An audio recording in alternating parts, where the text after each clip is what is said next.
Just flying over my island of birth to Seoul, South Korea. I started my first morning in South Korea by grabbing a $2.50 vanilla latte from a fancy chocolate and coffee shop, which was delicious in the morning. Cold, but the sun was out, the sky was blue, so we explored the Insadong Cathedral, which is near where we were staying, and then headed to the Bukchon Palace, which is the main central palace in Seoul. This was particularly beautiful on the edge of the city with mountains surrounding it.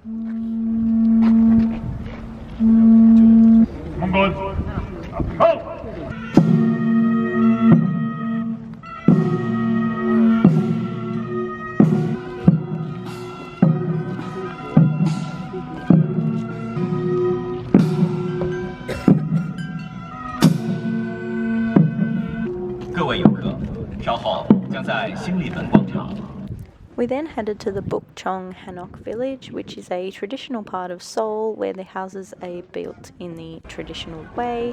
This area was littered with gift shops and restaurants with a beautiful view of the old houses looking over the modern city. I got one of these cheese and egg breads. Let's do a taste test.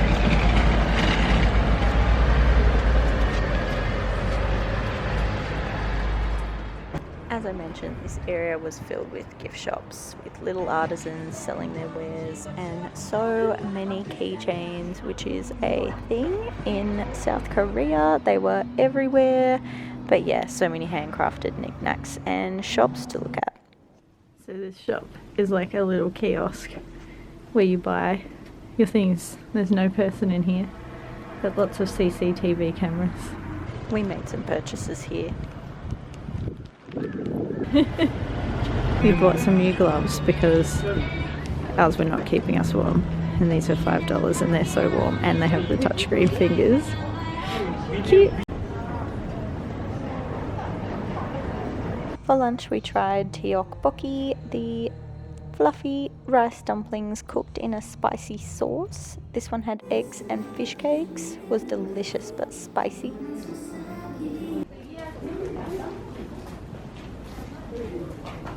We then headed to this other palace.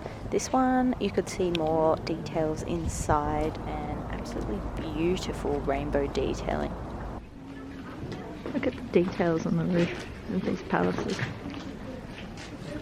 The best part about this palace was its beautiful garden, just full of rich red and yellow autumn leaves. It was such a beautiful time to be here. The moat and lake were frozen, and there were even cats running around. Kitties in the wild. Hello, beautiful girl.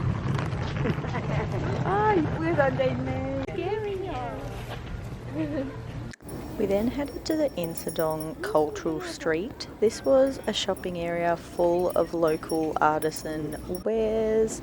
It covered multi-stories of this little mini mall and a long street outside.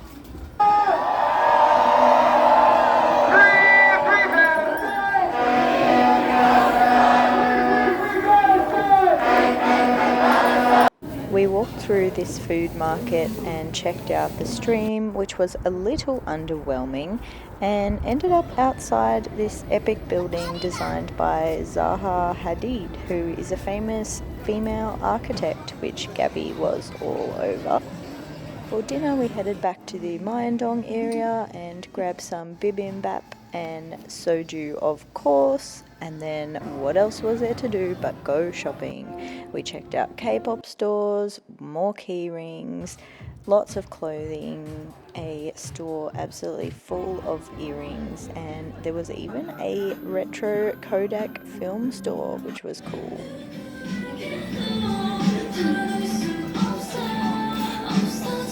Okay, day one in Seoul, we did a lot of shopping because there are so many cool and crazy stores here on every corner. We're staying right in the center of Myeongdong, which is like a series of alleyways that are shopping streets with all the colored lights that you see on social media. So here's a day one shopping haul. First of all, from this cute little store that wasn't even manned, you just bought the clothes at a machine and there was lots of CCTV. Got these amazing pants. They're like cord material but super duper soft, and I'm so excited about these and can't wait to wear them. Also got some $1 cute woolen socks, and then bought a Christmas card from Mum which came with stickers, which is fun. A little soju key ring to put on my keys because I love soju. Got this gorgeous journal. Look at it. And the pages are beautiful with little watercolor illustrations, so I love that. We tried a bunch of this jelly candy and ended up buying a box, so we've got grape and lychee flavor in here. It's really unique. Bought some gloves to protect us from the weather, and I think that's it, and that's only day one. Seriously though, look how pretty this journal is. Day two started with a convenience store breakfast before we headed to the Namsang or N Seoul Tower, which looms over the city below. It was such a gorgeous day. The walk up was filled with autumn leaves and we were treated to this amazing view just from the bottom balcony bit, but we were going to go up there. Lake Kawakichi or something. Oh, and that's where we're gonna go. Yeah, it looks beautiful. Look how big this city is, and it's so beautiful with the mountains in the background.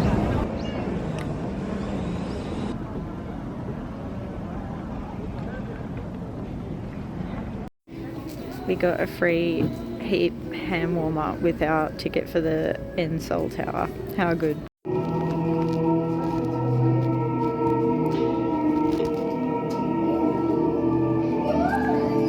So dramatic.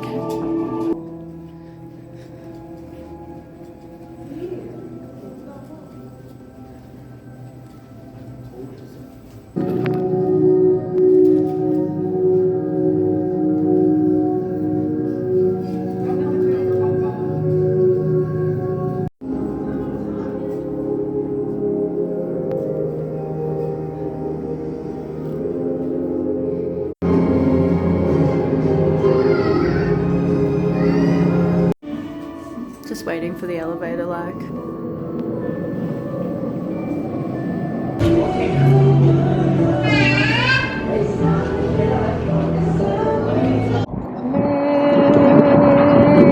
sexy lady. Oh. Yes, we headed into Gangnam for the afternoon to head into the Starfield Mall to check out this central library space, which is a little bit Insta famous. It was beautiful with a huge array of books surrounding a central square filled with Christmas decorations. We even got a Starbucks so we could sit and look over it for a little while.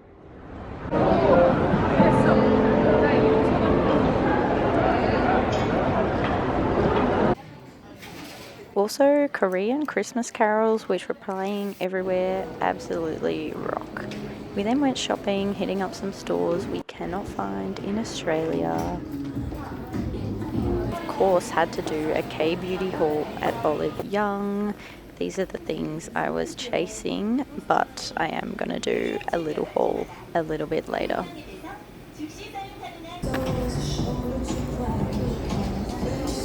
It was so hot in there that now I'm so glad to be outside, and the cold is very welcome. Got a gong cha for the first time in my life, and dinner was a whole pile of Korean fried chicken and soju.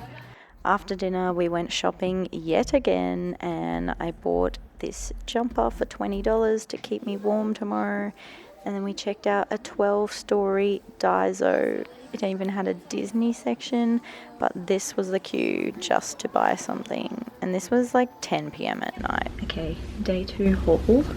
First of all, wore my new pants today. Absolutely love them. They are so comfortable and soft. I bought this pink pole for $20 after dinner, which is so cozy. I needed like a warm jumper like this. I'm gonna wear it tomorrow. And then we went to Olive Young, so let's do a Korean beauty haul. So first of all, I got the Core X or Cos. Anyway, Snail Mucin Serum. This comes highly recommended by my friend Valerie, so I got one for her and one for me to try it. Apparently gives you really dewy skin, so keen to try. Got a couple of face masks. This brand was recommended by my cousin, so I got one for me and one for a friend. Got the Beauty of Joseon, the matte sun cream, which my friend Valerie also used and I liked the finish of, so I bought that to try. And then the same brand eye cream or eye serum, because that's supposed to be good too. So that was my Olive Young haul for now. We are up early this morning to go for a tour of the DMZ, which is the demilitarized zone between North and South Korea. It's like 6:30 a.m. Let's go. We're here at the first point on the DMZ tour. It's -5 degrees, so I have hot coffee. Needed. On the right side, you can see the fence, the barbed wire fence. This is civilian control. The DMZ was such an interesting place to visit. This was the Peace Park on the edge of the border. And look at those icicles. It was so cold this morning. This was the Freedom Bridge, which was where a lot of people saw their families for the last time or were reunited. We just purchased some real North Korean money from the border. That's the back of it. Bit hectic. On U.S.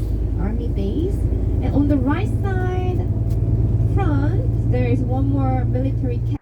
We went into one of the underground tunnels that North Korea has dug into South Korea with the aim of attack. We also saw the observatory where you could look into North Korea, but since they recently sent some target balloons over, we weren't allowed to take any photos. Something interesting is that South Korea has a giant speaker on the border blasting K-pop and radio broadcasts across to North Korea. Their hope is that someone will hear these broadcasts and choose to defect and leave North Korea for the free world.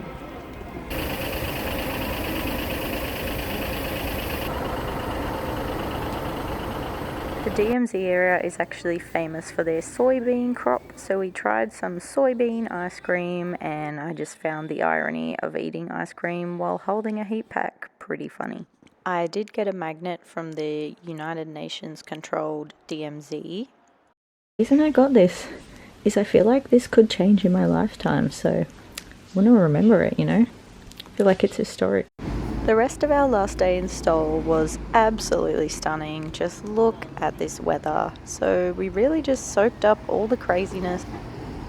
We went to a Pixar store, and both the Japanese and Koreans seem to be really into Lotso, the villain in Toy Story 3, because he is everywhere here.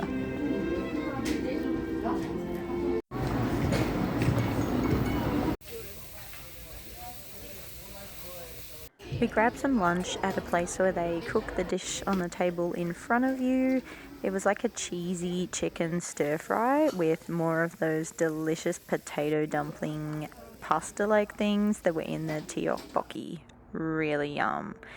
And then tonight we headed to this beautiful little music bar that was across from our last night's accommodation. Look at this, it's my dream bar, full of vinyls, vintage records. Ugh, the vibe here was perfect. Had a drink here before having some onigiri on our last night in Korea. Guys, South Korea surprised me so much. Seoul is such a cool city, a shopping paradise. Everywhere you go, there's cool things to look at, quirky tech things going on, gifts to buy. I absolutely loved it. But not only that, it's just beautiful because it's surrounded by mountains, so green around the edges of the city. It just had the best time there, so highly recommend going to Seoul in Korea if you get the chance.